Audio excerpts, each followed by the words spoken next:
Hello, I'm John Baxter with Operation Honeybee. I'm the founder and president of Operation Honeybee.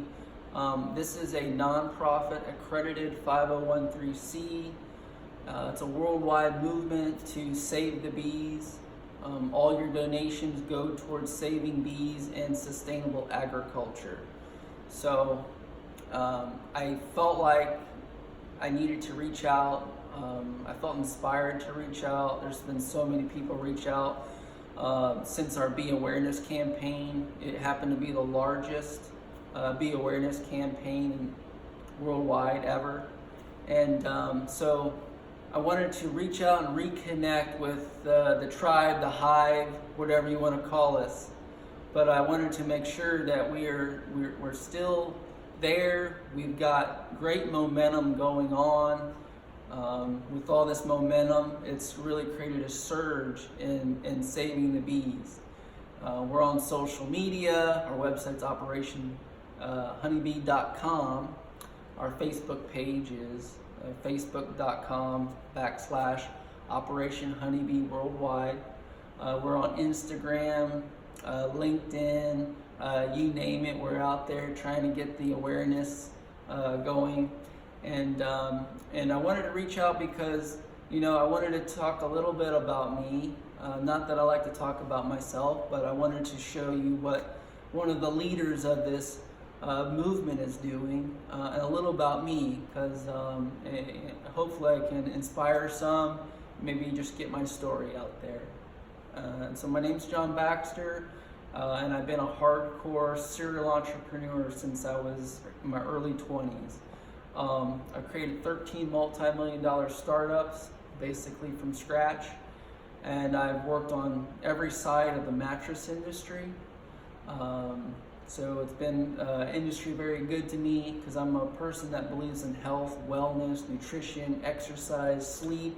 I've been an advocate for those things. I've been talking to people till the cows come home for many years. No one kind of understood what I was doing, but I was working really hard, trying to change the world and trying to help people sleep better. A little bit about my stories. I broke my neck and I still have broken bones in my back about 20 years ago.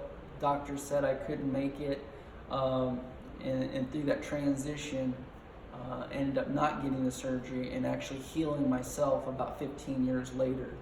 I am a inventor. So I've got US approved patents on technology that will transform sleep. And so that product's called Anti-Aging Bed. It's set to change the world here shortly as well. I've put all my eggs in a couple baskets over the years, and I've even beaten billion-dollar companies in court. So I might look like this smaller guy or whatever, but it really doesn't affect me, and I'm really not afraid to stand up and fight for what's right. I've been that type of guy for a long time. I've been a fighter. I broke my neck fighting, and I don't give up. If there's one thing you know about me is I never give up, and that's a couple of the strengths about kind of my character and that type of thing. Back in 2014 is when I created this nonprofit called Operation Honeybee, and it was something important to me. I'm a martial artist, and I do a lot of things like this, but I've been a long-time martial artist, and being connected to nature and other people has been my thing. I'm not bigger than anyone else. I try not to lead with a big ego, but what I try to do is I try to pull up people that are struggling and fight for what I believe is true, right, and correct. And I might not always be right, but what I try to do is save bees is one of my things, right? And so that story about saving bees started in 2014, where my property dandelions were sprayed without my knowledge with pesticides, Roundup pesticides, and there was a whole slew of bees running around in chaos and madness. It was probably the most saddest point of my life. So watching those bees die without wings, going crazy in manic frenzies, not being able to fly, was devastating. And the more I looked into saving bees, the more isolated and crazy the story got. There was all these stories about what's wrong with bees and this and that. But most of those stories today, most of those stories about what's wrong with bees is a major cover-up to something much bigger. And so I'm not here to point fingers. And so I'll cancel that out right now. Our Operation Honeybee is not sitting around pointing fingers. You're the problem. You're the problem. So this whole movement is about looking at the two sides and meeting in the middle and moving forward. Right? We don't get anything from pointing the finger. We don't really get anything from saying someone's wrong or this person's right. What we have to do as a society and whole is to just kind of merge the gap and meet in the middle and move forward. And that's what I plan on doing with this nonprofit. It's about connection. It's about hearing people out. It's about the hive. It's about the tribe. What's best for them. And it's funny because bees actually have this family mentality. If you come into our hive and take our honey, of course we attack, but we're going to be the bees that let you pick you up and not sting you. So there's a unique thing about bees is that they don't really care about you unless you strategically mess with the hive. And so that's kind of a story behind a story about this movement. And so now onto the movement, right? We've done all these things. Things are in place. I've reached out to President Obama. Operation Honeybee was on his desk to make huge change in 2014.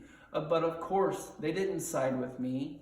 They said it was a federal government issue to save bees. No single citizen would ever be saving bees, quote unquote, from Barack Obama. It's a federal thing.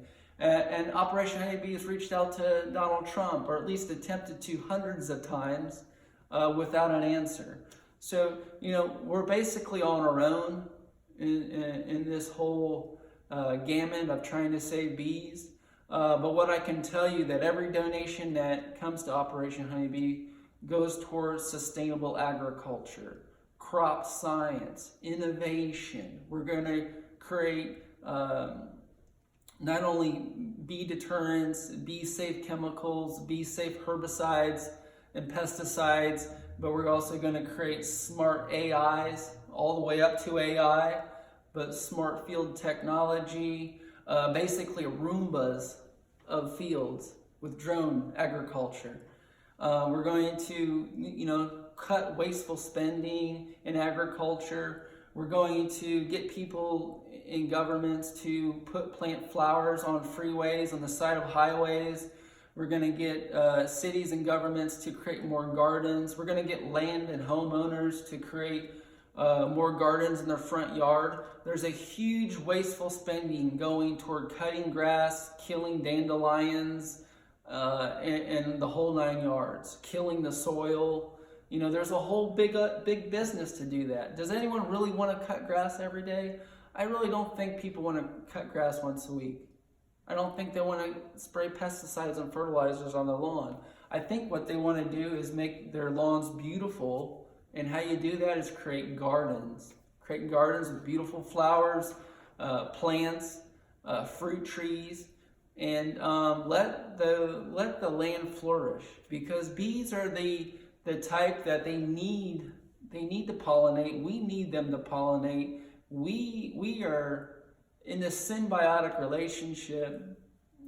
Plants create flowers to attract bees so they can produce seeds of fruits so that other animals can just eat those fruits, and it's a perfect system. It's a perfect system for us as humans. And without bees, we don't survive.